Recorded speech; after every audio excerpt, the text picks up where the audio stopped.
Yun po dapat may bigay sa kanila. Okay, sir? I'll talk to the management, sir. Talk to the management, sir. Talagang gagawin ko lahat na magagawa ko. I will do everything in my power as committee chair ng Labor sa Senado na magbayad kayo. Hindi ako papayag. Saan po kayo nag-duty? Quezon City po, sir. 695 na po. Yes. Ang minimum. 537 ang pinapasahod sa inyo. Yes po. Abay, kinukupitan po kayo ng inyong agency. Kaya nga po, mayroong batas akong pinapasat, mapapasa po yan, hopefully, bago matapos ng 20th Congress, yung wage theft law, na yung mga amo na nangungupit sa kanilang mga empleyado, makukulong. Magandang hapon po, Attorney Cortez, sir. Hi, good afternoon, sir po. Good afternoon, sir. 2468. Walo pong security guard nyo nandito sa amin ngayon. Nagreklamo po sila. Wala po sa minimum yung kanilang sweldo at wala pang mga benepisyo. Bakit po, Attorney, sir? Okay po. Three things po. Yung contract po ng agency with the client, yung amount na binibigay nila, bali yung first contract, yung pasahod sa mga guard was 537 pesos. That was short by 3 pesos sa minimum wage at by sa Metro Manila area.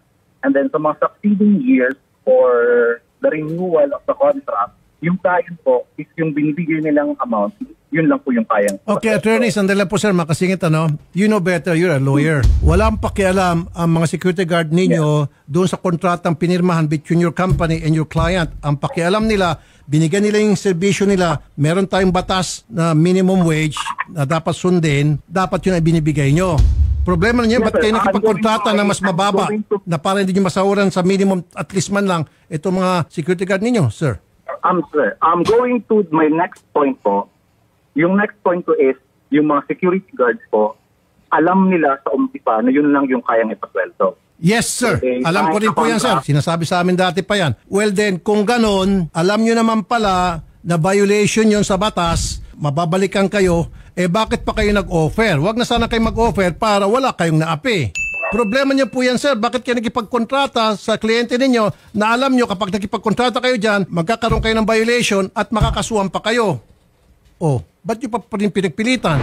Engineer Chavez, magandang hapon. Yes, magandang hapon po, Senator Rafi Tulfo. Tama ba yung sinabi ko? Walang pakialam yung mga security guard natin doon sa kontrata between the agency and the client. Mababa man yan o kung magkano yan, importante, sumunod sila sa ating minimum wage law. At least man lang mabigay yung minimum. Tama? Tama po, Senator Rafi Tulfo. Kasi din po ating pong kontrata between the agency and the client po, sila po mag-uusap doon. Pero dapat po yung kanila kontrata is align po sa ating po labor standards. Correct. So, ang gusto ko mangyari dito ngayon, Attorney Cortez, ibigay niyo po yung difference. Kung hindi, pasasara ko kayo. May kaso pa kayo, sarado na kayo, may kaso pa kayo. Attorney Cortez, sir. I'll talk to the management, sir. You have to.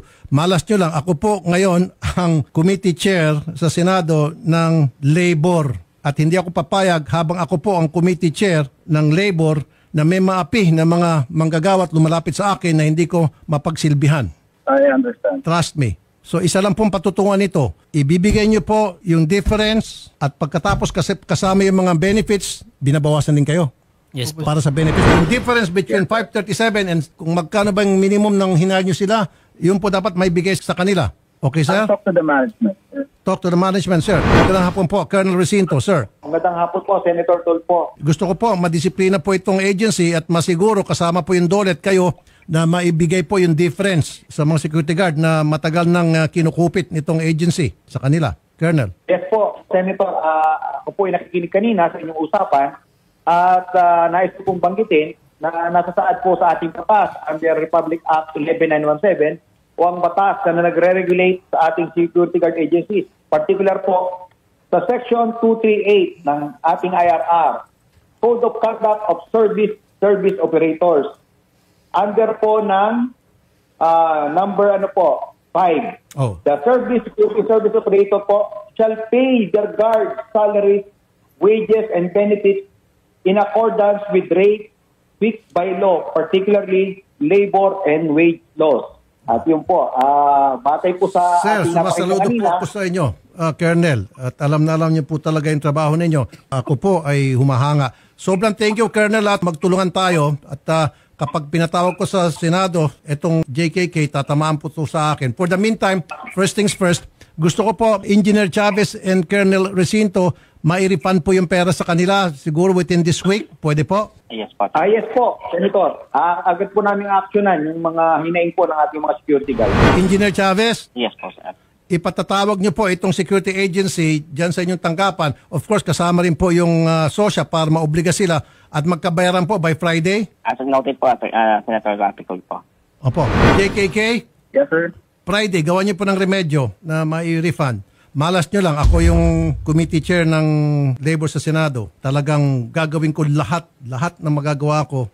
I will do everything in my power as committee chair ng labor sa Senado na magbayad kayo. Hindi ako papayag. Okay, sir? Attorney? Yes, sir. I will refer this to the management.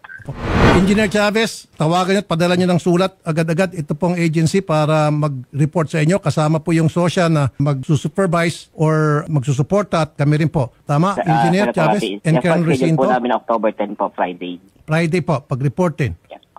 Okay. Salamat po, Engineer Chavez. Kita-kita tayo sa Friday dyan sa Dole. Salamat din po, sir. Salamat din po, Colonel Recinto. Yes po, maraming salamat din po. Colonel Recinto, alam nyo, bilib ako sa'yo. Kasi hindi ka lang pulis, parang abogado ka na rin. Alam na alam mo yung batas pagdating sa mga sweldo ng mga manggagawa natin. So, sobrang hanga ako sa'yo, Colonel Recinto. Sana po, lahat ng pulis katulad po ninyo. Salamat po, Opo, Colonel. yes po, nais ko rin po ipaalam na abogado din po ako. Kaya naman pala eh. Kaya pala. Okay, Attorney Colonel Alex Recinto, sir. Talaga naman, kaya pala. Ayun. Nabuhay po kayo, Colonel Recinto. Attorney Recinto, sir. Salamat po, Senator. Salamat po. Kaya pala, alam niya ang batas. To the letters, binanggit niya. Okay, Engineer, thank you. Okay, JKK, Attorney Cortez, Friday, i-ready niyo ng cheque. Yes, sir. Thank you. Okay. Sir, Friday. Thank you. Kakabayaran. Ano pa kayo galing ito? Quezon City din po. So, hindi pa kayo nagkasweldo? Nakasahod na din po kami ng 5 po. Okay, ilan ba sila? Bigyan tigpa 5,000. Tigpa 5,000 kayo, wag muna kayo umalis para meron kayong pang-allowance bigay sa mga misis nyo. Okay? Thank you po, Idol. Salamat po sa tiwala. Magandang hapon po. Mabuhay kayo mga security guard. Ako po sumasagot. Yan, Sir Enigo and Sir Junifer at sa ating mga kasamahan ditong security guards na lumapit po kay Senator Idol Raffy Tulfo. Ngayon po ay iaabot na namin yung ipinangako po ni Senator na 5,000 each sa inyong 8 na lumapit sa kanya. And i-make sure po namin na on Friday ay mababayaran na po kayo dun sa kakulangan na sweldong ibinigay po sa inyo ng JKK Security Agency. Sa ngayon po ma'am, nung natulungan po kami ni Idol Sir Tulfo, sobrang saya po namin itong hapon na to kasi binigyan po kami ng mga biyayang yung panggastos namin sa araw na hindi pa namin makuha yung para sa amin sa security namin, naging may magkulangan sa mga sahod namin at yun lang po. Unang-una po, syempre, thank you kay Lord kasi isa si Sir Raffy Tulfo sa ginamit upang makuha namin yung para sa amin tsaka yung mga benefits na para sa amin. So yun lang po, thank you po. Pagkatapos po dito, tayo po muli ay magkikita-kita sa Friday kasama po ang reporter na ipapadala po ni Idol Senator Raffy Tulfo upang kayo po ay asistihan.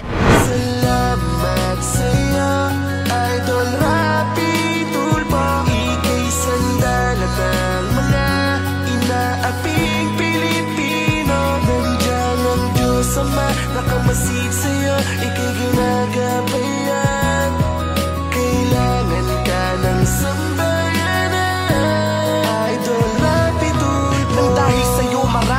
Taong bumait, marami ang natutong pag napulot dapat ibalik. May mga taong binalik mo ang ngiti sa mga labi, binigyan ng pag-asa na muli nilang mabawi. Maraming salamat po kay Senator Raffy Tulfo.